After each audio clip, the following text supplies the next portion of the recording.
വീണ്ടും ഒരു മദ്രസ പഠനകാലം നമ്മുടെ മക്കൾക്ക് ആരംഭിക്കുകയാണ്. ഉത്തരവാദിത്വമുള്ള മതബോധമുള്ള തലമുറയാണ് നമ്മുടെ ലക്ഷ്യം. അതിനെ വേണ്ട വിധത്തിൽ നാം പ്രയോജനപ്പെടുത്തിയില്ല എങ്കിൽ പ്രത്യാഘാതം വലുതാണ്. മക്കൾക്ക് വേണ്ടി നാം കരുതേണ്ട ഏറ്റവും വലിയ സമ്പാദ്യം പണവും മണിമാളികയും പ്രൗഢിയും പ്രതാപവുമല്ല, മറിച്ച് മതവിജ്ഞാനമാണ്. ആ വിജ്ഞാനത്തോട് നാം പുറം തിരിഞ്ഞപ്പോൾ നമ്മുടെ മക്കൾ വഴിവിട്ട ജീവിതത്തിലേക്ക് മുഖം തിരിച്ചു. എവിടെ നോക്കിയാലും മക്കളെ ഓർത്ത് വിതുമ്പുന്ന മാതാപിതാക്കളെയാണ് നമുക്ക് കാണാൻ കഴിയുക.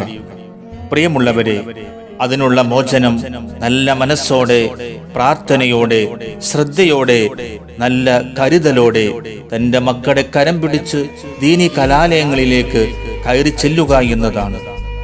ഇരു ലോകത്തും ഉപകാരിയാകേണ്ട നമ്മുടെ മക്കളെ ദീനി പഠനത്തിന് ആവശ്യമായതെന്തോ അതെല്ലാം നാം ചെയ്തു കൊടുക്കുക. അതാവണം നമ്മുടെ ലക്ഷ്യവും പ്രാർത്ഥനയും. നാഥൻ തുണയ്ക്കട്ടെ.